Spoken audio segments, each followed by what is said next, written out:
কিন্তু আরো বেশি কন্ট্রোভার্সিয়াল করা উচিত বলে প্রিন্স ভাই, অন্য 5টা ব্যাংকের কথা না বলে আমরা যদি শুধু ইসলামী ব্যাংকের কথা বলি, এটা বাংলাদেশের না, শুধু এটা দক্ষিণ এশিয়ার বা এশিয়ার সবচেয়ে সফল ব্যাংকগুলির একটা ছিল। শুধুমাত্র জামাত ইসলামের লোকগুলি এটা পরিচালনার সাথে জড়িত আছে, জামাত ইসলামের লোকেরা এটা করে, এইটার নাম করে সরকার যখন এটাকে অধিগ্রহণ করে, সরকার যখন এর উপরে পরিচালক বসায় বা আরো কি কি করে তাদের নিজস্ব লোক ঠিক করে, তখন আমরা প্রতিবাদ করলাম না ওনলি বিকজ যে এটার সাথে জামাত ইসলামী আছে। আমরা কি মানে এটা মানে আপনি একটু নরম করে বললেন যে আমরা কি ভয়ঙ্কর অন্যায় করলাম না, ভবিষ্যতেও কি আমরা এই অন্যায়ের মধ্যে এটা দেখি না? মানে কোনো কিছুর সাথে জামাত ইসলামী থাকলে, তারা ন্যায় থাকলেও আমরা এটা করবো না, এটা কি ঠিক? আসলে আসসালামু আলাইকুম। সুপ্রদর্শক, বাংলাদেশের জনপ্রিয় সাংবাদিক খালেদ মহিউদ্দিন তিনি জামাত ইসলামের প্রতিষ্ঠিত ইসলামী ব্যাংক নিয়ে কথা বলেছেন। তিনি একজন রাজনৈতিক ব্যক্তিকে প্রশ্ন করেছেন, ইসলামী ব্যাংক এশিয়া মহাদেশের সফল ব্যাংকগুলোর একটি, যারা সফলতা অর্জন করেছে ব্যাংক করে, সে ব্যাংকের ভিতরে জামাতের এই প্রতিষ্ঠিত ইসলামী ব্যাংক অন্যতম একটি ব্যাংক, সেটিকে ধ্বংস করে দিয়েছে। অথচ জামাত প্রতিষ্ঠা করেছে বলে জামাতের ব্যাংক বলে আমরা কোনো প্রতিবাদ জানাইনি, এটা কি ঠিক হয়েছে? এমন প্রশ্ন করেছেন একজন রাজনীতিবিদকে। চলুন আমরা দেখে আসি বিস্তারিত। কিন্তু আরো বেশি কন্ট্রোভার্সিয়াল করা উচিত বলে প্রিন্স ভাই, অন্য 5টা ব্যাংকের কথা না বলে আমরা যদি শুধু ইসলামী ব্যাংকের কথা বলি, এটা বাংলাদেশের না, শুধু এটা দক্ষিণ এশিয়ার বা এশিয়ার সবচেয়ে সফল ব্যাংকগুলির একটা ছিল। শুধুমাত্র জামাত ইসলামের লোকগুলি এটা পরিচালনার সাথে জড়িত আছে, জামাত ইসলামের লোকেরা এটা করে, এইটার নাম করে সরকার যখন এটাকে অধিগ্রহণ করে, সরকার যখন এর উপরে পরিচালক বসায় বা আরো কি কি করে তাদের নিজস্ব লোক ঠিক করে, তখন আমরা প্রতিবাদ করলাম না ওনলি বিকজ যে এটার সাথে জামাত ইসলামী আছে। আমরা কি মানে এটা মানে আপনি একটু নরম করে বললেন যে আমরা কি ভয়ঙ্কর অন্যায় করলাম না, ভবিষ্যতেও কি আমরা এই অন্যায়ের মধ্যে এটা দেখি না? মানে কোনো কিছুর সাথে জামাত ইসলামী থাকলে, তারা ন্যায় থাকলেও আমরা এটা করবো না, এটা কি ঠিক? আসলে না, আমি একটু যুক্ত করি। যদি যখন তথ্য কোনটা কারেক্ট আমি তো বলতে পারবো না। ওই সময় বলা হয়েছিল জামাত ইসলাম তাদের ফান্ডিং সহ নানা কাজ করে। হ্যাঁ, এইসব কারণে যেভাবে আপনি যেটা বলেছেন আমি আপনার সাথে একমত যে এই ধরনের জায়গা আরো বেশি প্রতিবাদ করা উচিত, না হলে ভবিষ্যতে এইটা আরো বড় বড় ক্ষতি হবে, যেটা জনগণের ক্ষতি, রাষ্ট্রের ক্ষতি এবং সমাজের তো বটেই। এবং এই ধরনের কাজকে আমাদের শুধুমাত্র ওই ধরনের প্রলোভের কারণে এই ধরনের অন্যায়কে সহ্য করাটা এটা মোটেই কারেক্ট না। আপনার কাছে কি মনে হয় যে আমরা আসলে আমাদের পলিটিক্যাল ভিউ যেটা আসলে নানা কিছু দিয়ে জাতীয়তাবাদ হোক, ধর্ম হোক, নানা কিছু পরিচালিত হলে আমরাও এরকম কিছু চুজ আপনাদের বা আপনি যে যেটার অন্তর্ভুক্ত ছিলেন তাদের করতে দেখি, সেটা ভারতের প্রসঙ্গে কথা হোক, সেটা বাংলাদেশের অন্য বিষয়ে কথা হোক, সংখ্যালঘুদের উপর আক্রমণ হোক, মানে ঠিক পপুলারিটিটা মাথায় রেখে আপনার পর্যবেক্ষণ কি বলে যে শুধুমাত্র যে আমি এখানে অবশ্যই পলিটিক্স যারা করে চিন্তা করে না ভোটের ব্যাপারটা না, মাস কোথায় বেশি এফেক্ট হচ্ছে। যেমন ব্যাংক লুট অনেক আগে থেকে হচ্ছিল। আপনি যেটা ইসলামী ব্যাংকে বললেন, ইসলামী ব্যাংকে যাদের দায়িত্ব হচ্ছে অন্য ব্যাংক খেয়েছেন, এত এফিশিয়েন্টলি খেয়েছেন যে সরকার বলেছে যে ইসলামী ব্যাংক ভালোভাবে খেতে পারবে। এটা আমি মনে করি সরকারের মদত দিয়ে খাওয়া। কারণ এত দিন যাবত হাজার হাজার কোটি টাকা চুরি হয়ে গেল বা নিয়ে গেল, চুরি আমি বলবো না, যে টাকা বিদেশে চলে গেল, যারা নিয়ে গেল বিদেশের থেকে আসছে এসএল গ্রুপের নোভেনা হোটেল কেনা হচ্ছে $1 মিলিয়ন দিয়ে, সিঙ্গাপুরে এখানে কোথায় ওনার একটা কর্মচারী তো কোনোদিন ডাকলো না। তো এটা বেসিক ব্যাংক খাওয়া থেকে আরম্ভ হলো, তারপর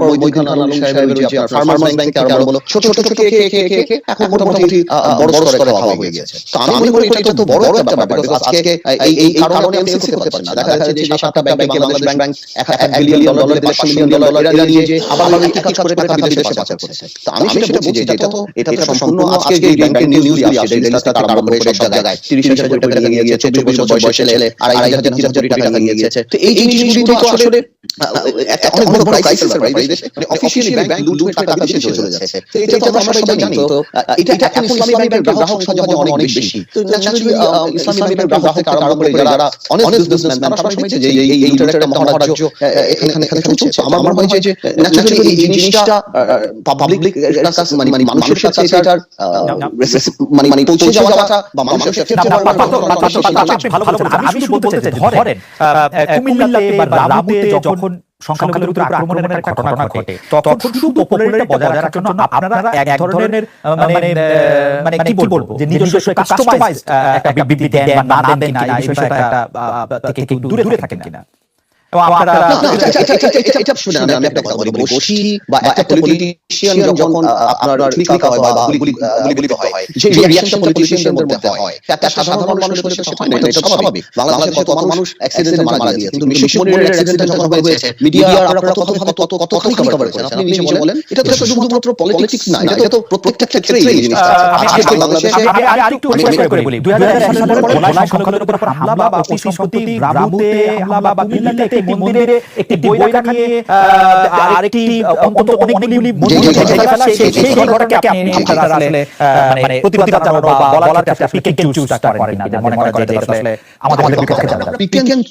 আমরা পিক এন্ড চুজ করি এই কথা সত্যি না, বাট পলিটিক্স ডেফিনেটলি চিন্তা করে পলিটিক্যাল বেনিফিট পলিটিক্যাল পার্টি কোনটা বেশি হবে সেটা ডেফিনেটলি পলিটিশিয়ান একটা পর্যায়ে চিন্তা করে যে এই জিনিসটা জোরদার আন্দোলন করলে হয়তো পলিটিশিয়ানরা বা পলিটিক্যাল পার্টি বা পলিটিক্যাল বেনিফিট এটা তো পলিটিশিয়ানরা বা রাজনৈতিক দল সেটা করবে, এটা তো খুবই স্বাভাবিক। এটা রাইট অর রং আমি সেই আর্গুমেন্টে যাব না, আমি এটা রাইট বা এটা রং সেটা বলছি না, বাট একজন পলিটিশিয়ান বা একটা পলিটিক্যাল পার্টি যখন চিন্তা করে এই আন্দোলনে জনগণের সম্পৃক্ততা আরো বেশি হবে, জনগণের কাছে বেশি যাওয়া যাবে বা জনগণ ইনকাম কাউন্টার বেশি যাবে, আমি শিওর সেটা পলিটিক্যাল পার্টি হবে ইন্টারেস্ট হবে। এটা সারা পৃথিবীতে পলিটিক্যাল পার্টি। আমি একটা সেকেন্ড বলি বাংলাদেশের রাষ্ট্রীয় ক্ষমতায় এসেছেন যারা মন্ত্রী হয়েছে, যারা অন্যান্য পদে গেছেন, তাদের সবার আর্থিক অবস্থা পরিবর্তন হয়েছে এবং তারা কোনো ব্যবসা বাণিজ্য না করে হয়েছে। ওটার তো মানে আমরা চোখে দেখেছি প্রত্যেকে। আপনি বললেন যে সেটা খুবই ছোট লোকের ছোট রাজনীতি। আমি বলছি দলীয় প্রধানদের কথা বলছি, আমি মিশেল লেভেলের কথা। আপনি 100% আপনার কথার সাথে আমি একমত। যেরকম অনেক মন্ত্রী মিনিস্টার আছে যারা ওই টাকার জন্য আরো অ্যাকচুয়ালি তখন কেউ খালেদা আপনি বলছে তখন পুরনো লোক যার কাছ থেকে টাকা নিয়েছে তার কাজ করে না, কারণ নতুনের রেট বেশি থাকে। আপনি বুঝতে পারছেন? নতুন যারা আসে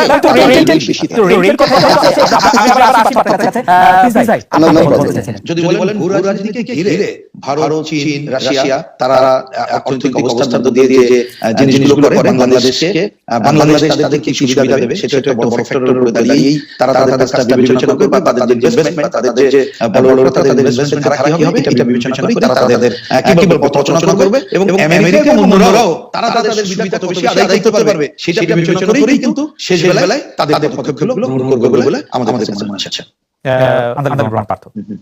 সুবিধার পাশাপাশি আমি সাথে দাবি সুবিধার পাশাপাশিও security is a big concern.